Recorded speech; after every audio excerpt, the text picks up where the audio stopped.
Hello and welcome to this video where I'm going to talk about my end-to-end process for YouTube, and this is going to be for software. So there are 4 stages that I go through in making my YouTube videos, and that is planning, making, finishing and promoting. So each is a distinct phase. Now I'm really good at the making, I'm really good at the finishing. I don't bother so much with planning, and I'm really not very good at promoting. And I've got stats that show me that when I make a good video, it does really well, and I'm happy with it, and I'm happy with the videos I've been making and what they've achieved. Some people might not be happy, but I am. So when I plan out, I use Google Docs, and this is if I plan out. If I go to plan out, I write in Google Docs, and the reason I write in Google Docs is because I can access it from any device. I can access it from my desktop PC, my laptop, my phone, my iPad. I can always access it. Something I also use is TubeBuddy. I don't use this all the time. If I've got limited resources or limited time and I think I need to pick a video to make from all these ideas, I'll go on TubeBuddy and I'll see which video idea TubeBuddy thinks is the best.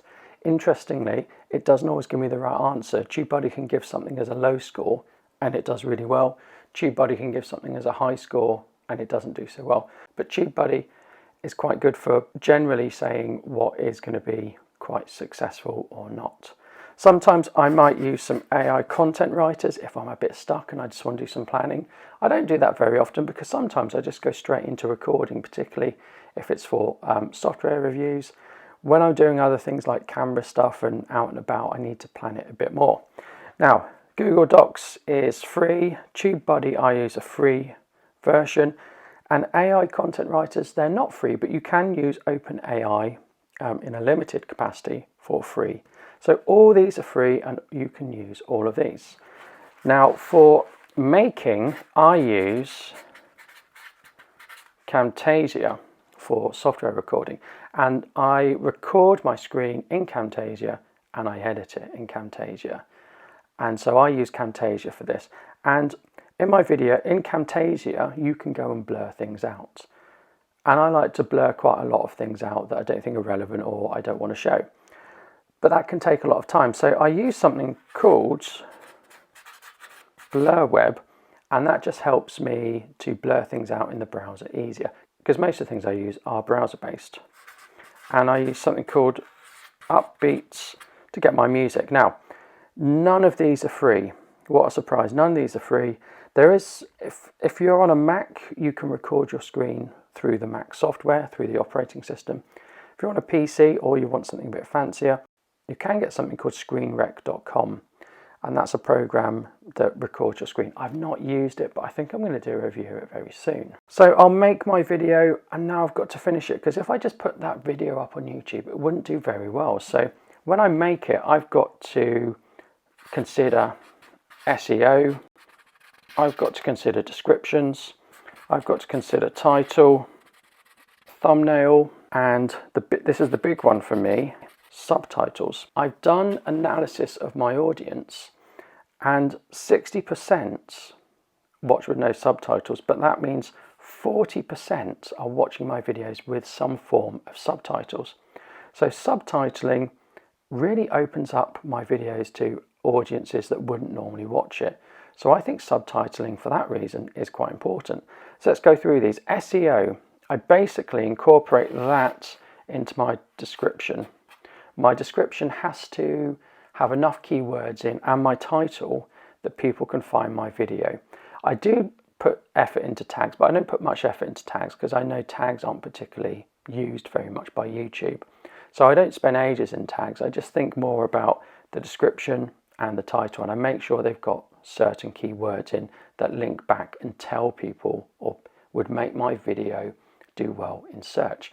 Now, interestingly, some videos do really well in search and some videos do well by being suggested. For me and my analytics, there doesn't seem to be much of a pattern. I can do well in search, or I can do well in organic visitors, basically. So these two are really important for getting things in front of people, particularly search, And this thumbnail is important for getting people to actually click on the video. And to be honest, so is the title. But for my thumbnail, I use Vista Create. Now, Vista Create used to be Crello, but it was bought by the Vista company.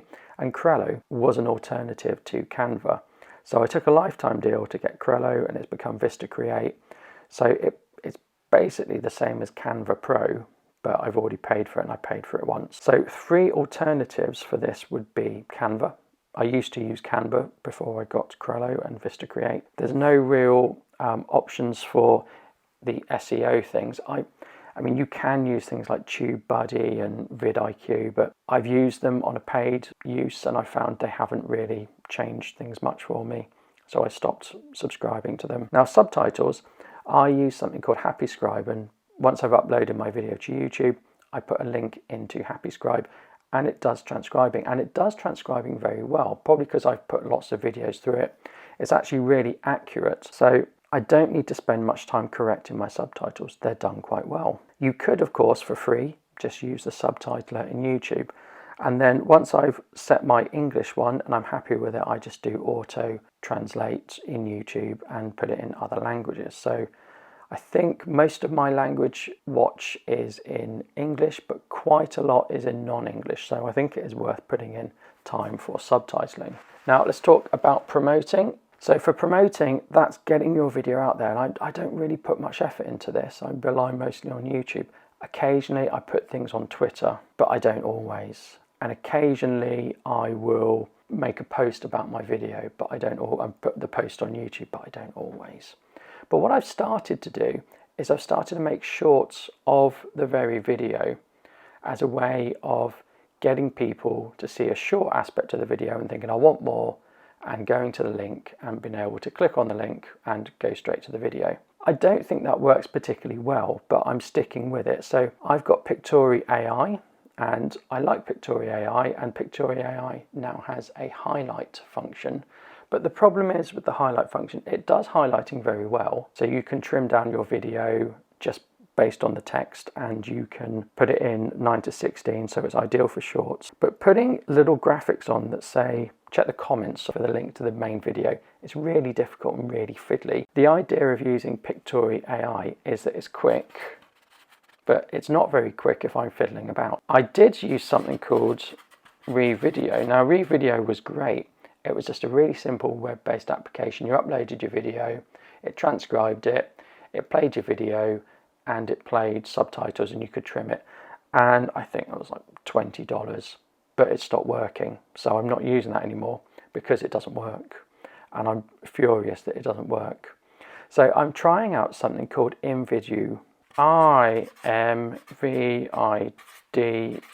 and that is better than ReVideo, and it's easier than Pictory AI, so I'm quite pleased with that. The other thing I'm starting to do in terms of promoting is putting a picture out while I'm in the making stage. So while I'm in the making stage, I'm putting a little post out on YouTube, and I'm hoping that's going to gain some interest. Now, I don't know if this is a successful strategy because I've only started doing it.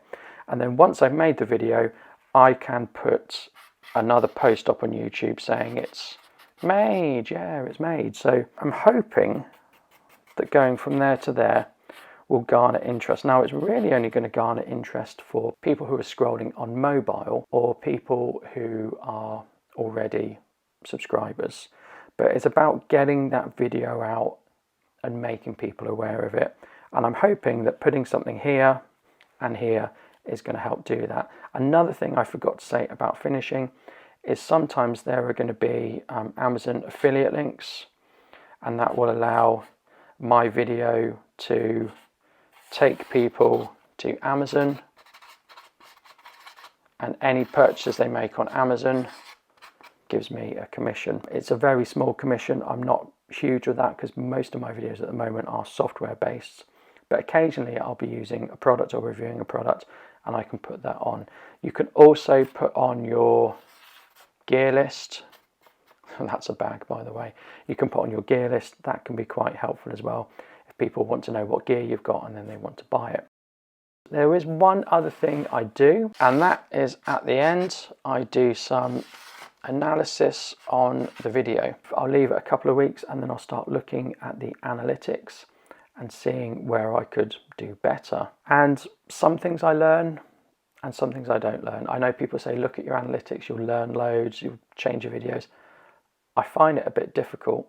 So I do pick some things up, but I don't look at my analytics and it's a revelation. So that's something I do at the end. What did you think of this video? Was it useful? Is it something you'd like to see again? And can you let me know what you think of this format? I'd love to know what you think. Thank you. Goodbye.